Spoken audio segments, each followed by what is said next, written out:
Alhamdulillah Rabbil Alamin. Wassalatu wassalamu ala sayyidil mursaleen. Amma ba'd, fa'a'udhu billahi minash shaitanir rajeem. Bismillahir rahmanir rahim. As-salatu wassalamu alayka ya Rasulullah wa ala alika wa ashabika ya Habiballah. As-salatu wassalamu alayka ya Nabiyallah wa ala alika wa ashabika ya Nurallah. The beloved Prophet sallallahu alayhi wa alihi wasallam said, on the day of judgment, the one who will be liberated and freed from the horrors of Yawm al-Qiyamah and accountability on that day, the quickest will be the one who sent the most salat upon me in the dunya.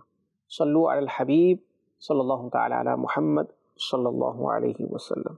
It goes without saying that as members of society, as members of a community, as members of a neighborhood, we must ensure that we are becoming a means of izzah and respect, honor for that community, that society, that neighborhood, and not the other way around.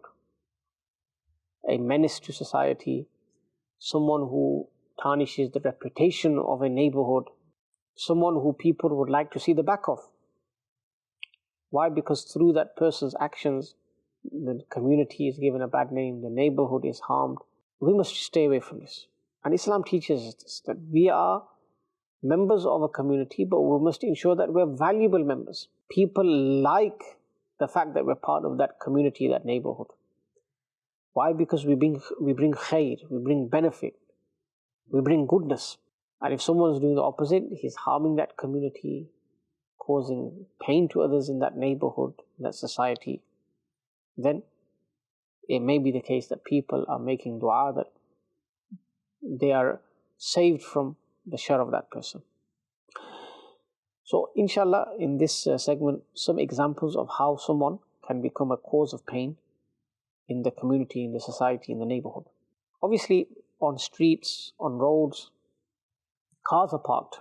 You have the inhabitants, the residents of the homes inside, but when they come from work, when they go out to go shopping or anywhere else, visit relatives, friends, loved ones, they use cars. That's the mode of transport today. In the past, people would use animals as conveyances, horses, camels, etc. But today we have vehicles, we have cars. Now, that car that is parked outside someone's home, in the driveway or just outside the pavement, that's his wealth, that's his mal. That car is that person's asset. Now, if we live on the same street, the same road, we must ensure that everyone's property is not harmed by us, whether that's the property itself or a car.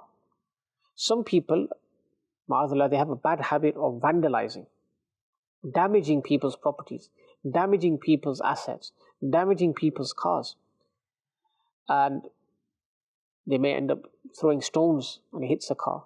They may end up scratching a person's car. It may be out of jealousy at times. Why does this person have a £50,000 car parked outside his house? A person may fall into badgumani, evil assumption. Oh, he must have gained illegal wealth. That's how he's purchased this car. How did he manage to buy it? Etc., etc. And that compels a person to then go on and harm others. You end up scratching the car, damaging the car, puncturing the tires. This is not right. Islamically, this is haram. Islamically speaking, this is haram. You're causing harm to the wealth of a person. So this needs to be avoided. Secondly, if you live on a particular road or a street, you must be a source of peace, comfort, safety for the inhabitants, the residents of that road or street. Imagine somebody who's always outside on the road. He's with a few friends and he's playing cricket. He's playing football. Cars are driving past. They're inconvenienced. You come in the way. They have to stop. They're driving at a particular speed. They may end up harming a person, a pedestrian, someone who's playing the football or the cricket. But that's not the driver's fault. Why is a person on the road in the first place? Why is a person using that road, which is for cars? Why is a person using that to play football or cricket? When playing football or cricket, slamming people's windows or even breaking people's windows, car windows, house windows. Somebody exits the home hitting the ball on their face. So people don't give consideration to these things.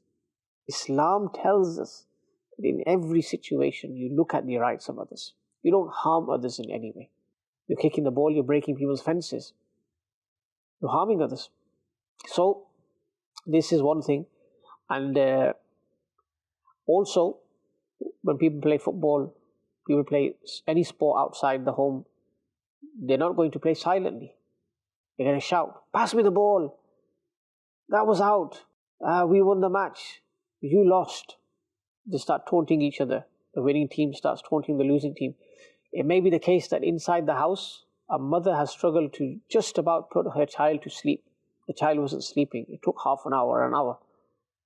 And you start shouting. You start raising your voice just outside the home. And the baby wakes up. Who's answerable for that? The person outside. The person who's caused harm to that family. That person will be answerable. So these are things that we don't even consider. Similarly, some people have a bad habit of just hanging around outside the house. There are rights of the way. If somebody is outside and he's spitting left, right, and center, everywhere, people are walking by, they can see he's spitting, or he may be smoking. They don't like the smell. Or ma'adallah, he may be smoking drug, and they hate the stench. They can't even walk by the road. They go inside the house and they think, where have we come? Why did we move here? We want to get out of here. These people have made life difficult for us. You walk outside your house with your kids, you smell drugs. You walk outside the house, they're swearing at each other. You walk outside the house, they're fighting with each other. They're arguing with each other, with people. So, as members of society, as members of the community and a neighborhood, we have to ensure that we're causing blessings to arrive into that community. We're enhancing that community. Other examples can be given. There are so many examples. If somebody comes home and parks incorrectly, inconveniencing others, it happens. Somebody inside the home, their car is parked in the driveway, they have a hospital appointment that has taken 6 months, a year to even get. There was a long queue, there was a long waiting list, and they finally got an appointment. Somebody's come, parked incorrectly outside of someone's driveway, and has gone on a walk, thinking, I'm going to get some fresh air, I'm going on a 20-minute walk. I'll go around the block. It may take about 20 minutes. Meanwhile, the person inside the house is frantically trying to find the owner of the car. Whose car is this that's blocking me in? I've got a very important appointment to go to. They're going to do x-rays, or they're going to tell me the results of the blood test or whatever. And this person has become a cause of hindrance, has become an obstacle in them getting to their appointment. Or they might have an appointment elsewhere, a very important appointment that they've paid for, but there's no way they can get there now. Why? Because a person has inconvenienced them, troubled them by parking incorrectly. And it happens. On Friday, on the day of Jumu'ah, this happens as well. People come very late, come last minute, and then they park anywhere and everywhere. Park outside people's driveways. They block people in. Many times the masajid have to make an announcement that this Friday or the previous Friday we had complaints from the local neighbors. They said you parked like this and you caused them to miss their appointment. Or an ambulance came, and because of incorrect parking, an ambulance could not even access. So these are things that as Muslims we have to be mindful of. As Muslims we have to think. Otherwise, if we end up causing a person to miss an important appointment, someone has an interview, they've missed that interview to secure a job because of us. If we have stopped someone from taking their child to the hospital, their child has got an asthma attack or anything of the sort, then again, how are we going to answer for all of these wrongdoings? We must repent if we've ever done something like this before.